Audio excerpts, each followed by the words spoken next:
पहली खबर आप लोग सामने है कि डीएमके सांसद कनी मोक्षी के नेतृत्व में भारत दल रूस पहुंचा। आतंकवाद पर बेनकाब होगा पाकिस्तान।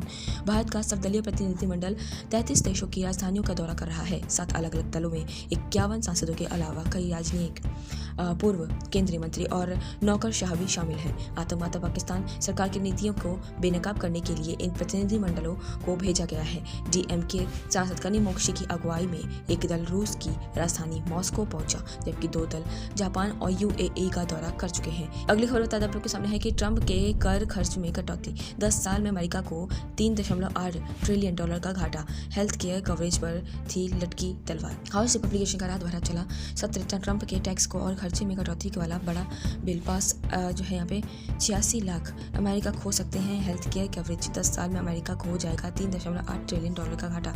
अमेरिका में हाउस ऑफ रिप्रेजेंटेटिव्स के रात भर चले सत्र के बाद आखिरकार हाउस से रिपब्लिकेशन की तरफ से गुरुवार सुबह एक बड़े खरब डॉलर के टैक्स और खर्चों में कटौती वाले बिल को 215 से लेकर 214 के मतों से पारित कर दिया गया है। हालांकि डेमोक्रेटिक्स ने इसका कड़ा विरोध किया है। अब यह बिल सीनेट में जाएगा। राष्ट्रपति डोनाल्ड ट्रंप के वन बिग ब्यूटीफुल बिल नाम के इस बिल को स्पीकर माइक जॉनसन ने जीओपी के गहरे अनुदानी मतभेदों के बावजूद एकजुट कर। अगली खबर आप लोग सामने है कि ब्रिटेन में यौन अपराधियों का रासायनिक बंध्याकरण। जेलों में बढ़ी भीड़ पर नकेल की कवायद। यूके केमिकल कैस्ट्रेशन बात करें तो ब्रिटेन सरकार ने यौन अपराधों को दोहराने से रोकने और जेल में बढ़ती भीड़ को कम करने के लिए एक नई योजना घोषणा की है। इसके तहत कुछ यौन अपराधियों को अपने दवाओं के जरिए उनका यौन आकर्षण कम करने का इलाज, जिसे केमिकल कॉन्स्ट्रेनेट कहा जाता है, दिया जाएगा। ब्रिटेन सरकार यौन अपराधियों को अपने केमिकल बंध्याकरण करने जा रही है। इसका मकसद जेलों में भीड़ कम करना है। इस योजना के तहत यौन अपराधियों को देवी ऐसी दवा दी जाएगी जिससे उनकी यौन इच्छा में जबरदस्ती की कमी आएगी। इससे इस तरह के हजारों अपराधियों को उनका सजा का सिर्फ 1/3 हिस्सा जेल में काटने के बाद रिहा किया जा सकता है। ब्रिटेन की न्याय मंत्री शबाना महमूद ने गुरुवार को गंभीर यौन अपराधियों के लिए अनिवार्य केमिकल कॉन्स्ट्रेशन लागू करने कहा था। यह कदम अपने जेलों में बढ़ती भीड़ को कम करने और यौन अपराधों पर नियंत्रण पाने के लिए कारगर साबित होगा। सरकार पहले से ही कुछ अपने क्षेत्र में अपने पायलट प्रोजेक्ट चला रही है और अब उसे अपने दो क्षेत्रों के अपने 20 जेल में लागू करने की तैयारी की गई है। यह योजना एक स्वतंत्र जो है यहाँ पे सत्यापन समीक्षा रिपोर्ट की सिफारिशों पर आधारित है, जिसमें जो है 48 सुझाव दिए गए हैं। इस रिपोर्ट का नेतृत्व पूर्व न्याय मंत्री डेविड गॉक ने किया है। बता दें आप लोगों की MI-VS मुंबई और दिल्ली के बीच मैच में भी बजा राष्ट्रगान। खिलाड़ियों ने भारतीय सेना के पराक्रम को सराहा। मैच शुरू होने से ठीक पहले राष्ट्रगान का फैसला भारतीय सैनिकों के सम्मान के लिए किया गया। इससे पहले राजस्थान रॉयल्स और पंजाब किंग्स के बीच मैच में जो है पहले भी राष्ट्रगान हुआ था। खबर आप लोग के सामने है कि उत्तर, मध्य और दक्षिण भारत में मौसम की मार। विदेश में आतंकवाद। पाक के खिलाफ भारत की कूटनीतिक मुहिम। भीषण गर्मी के बीच अचानक बदले मौसम और बारिश के कारण लोगों की बढ़ते तापमान में राहत तो मिली, लेकिन बारिश का कहर भी देखा गया। घरों में पानी घुसने और सड़क बंद होने की तस्वीरें हालात बयां करती हैं। दिल्ली NCR समेत कई राज्यों में बिजली के खंभे और पेड़ गिरने के जान माल जो है नुकसान हुआ है। वहीं भारत सरकार ने ऑपरेशन सिंदूर के जरिए देश की आतंकवाद के खिलाफ जारी सख्त नीति और सैन्य कार्रवाई को दुनिया के सामने प्रभावी रूप से प्रस्तुत करने की पहल की है। इसी मकसद से 7 प्रतिनिधिमंडल में दो सर्वदलीय सांसद का प्रतिनिधिमंडल इस समय अलग अलग देशों के दौरे पर पहुंच चुका है। एक प्रतिनिधिमंडल संयुक्त अरब अमेरिका UAE आबू धाबी में पहुंचा है, तो दूसरा जापान में राजधानी टोक्यो में है। एक तरफ जम्मू कश्मीर आपदा प्रबंधन पुनर्वास विभाग ने पाकिस्तानी गोलाबारी को राज्य आपदा घोषित किया है। युद्ध जैसे हालात में मारे गए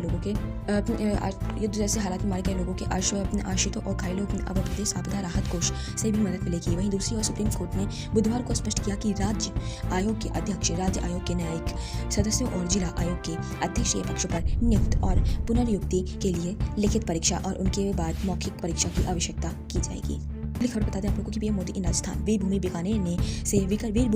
बीकानेर से आज PM भरेंगे हुंकार। राष्ट्र आशा, चेतावनी और विकास पर होगी बात। ऑपरेशन सिंदूर की सफलता के बाद PM मोदी वीरभूमि से स्पष्ट संदेश देंगे कि भारत अब तक आतंक का मुंह तोड़ जवाब देने वाला राष्ट्र है। वे 26,000 करोड़ रुपए से अधिक की विकास योजनाओं का शिलान्यास और उद्घाटन करेंगे। भारतीय कूटनीतिक और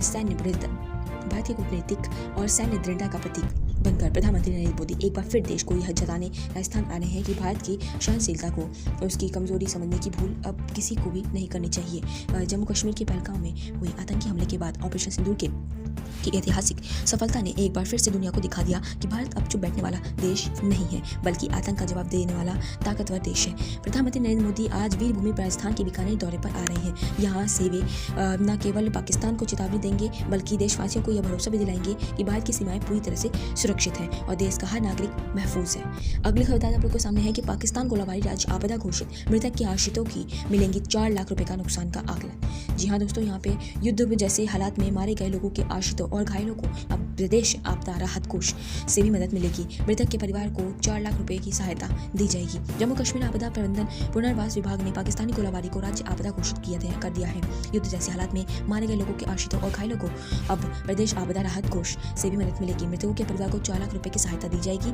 60% से ज्यादा घायलों को 2.5 लाख और 40 से 60% घायलों को 75,000 रुपए की मदद मिलेगी। इसके अलावा 40% तक घायल को 16,000 रुपए दिए जाएंगे।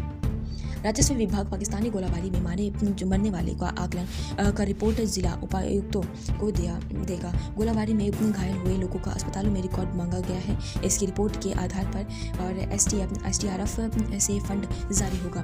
जम्मू कश्मीर में ऐसा पहली बार हुआ है। यह मदद प्राकृतिक आपदा की तरह ही की जाएगी और उपायुक्तों के माध्यम से प्रभावित परिवारों तक यह सहायता राशि पहुंचेगी। यह मदद मृतकों के परिवारों से लेकर घायलों और संपत्ति का नुकसान होने पर दी जाएगी। अगली खबर बता दें आप लोगों को कि पक्का मकान क्षतिग्रस्त होने पर 1.5 लाख रुपए और कच्चा मकान गिरने पर 65,000 पाकिस्तानी गोलाबारी में अपनी संपत्ति के नुकसान पर भी मुआवजा मिलेगा।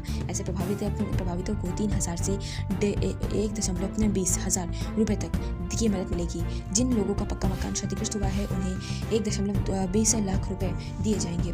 कच्चे मकान के नुकसान पर 75,000 रुपए की मदद मिलेगी। गौशाला के धराशायी होने पर 3,000 रुपए दिए जाएंगे। जिन क्षेत्रों में के आकलन हो चुका है वहाँ मुआवजा देने की प्रक्रिया शुरू कर दी गई है। अगली खबर बता दें आप लोग के सामने है कि नेपाल के रास्ते घुसपैठ की कोशिश में 37 पाकिस्तानी बांग्लादेशी सीमा पर हाई अलर्ट की अतिरिक्त जवान तैनात किए गए हैं। भारत नेपाल सीमा पर पाकिस्तानी बांग्लादेशियों की अवैध घुसपैठी की कोशिश के मामले में सामने आए हैं। इसके बाद सीमा पर अतिरिक्त जवानों की तैनाती की गई है। ऑपरेशन सिंदूर के बाद बौखलाया पाकिस्तान अब नेपाल के रास्ते भारत में घुसपैठ का प्रयास कर रहा है। सुरक्षा एजेंसियों ने अनुसार करीब 37 संदिग्ध पाकिस्तानी व बांग्लादेशी नेपाल में मौजूद हैं। उनकी कोशिश किसी तरह भी पाकिस्तान में दाखिल होने की है। सूत्रों के अनुसार वह लखनऊ, वाराणसी, अयोध्या व मथुरा को निशाना बना रहे हैं। सुरक्षा के मद्देनजर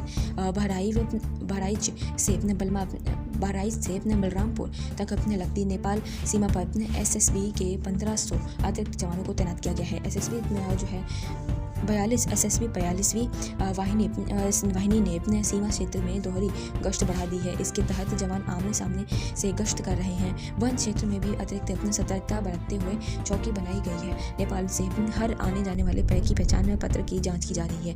सीमावर्ती अपने क्षेत्रों से SSB अपने CCTV से भी अपनी खबर आप लोग सामने कि डॉक्टर दत्त ने अलीगढ़ में ईंट भट्टे में फुकवाई थी 50 लाशें। मुरादाबाद किडनी कांड में रहा था शामिल छड़ा क्षेत्र के गांव पुरानी का यह दुर्दांत अपराधी गिरफ्तार के बाद इन दिनों फिर सुर्खियों में है। पुलिस के क्राइम रिकॉर्ड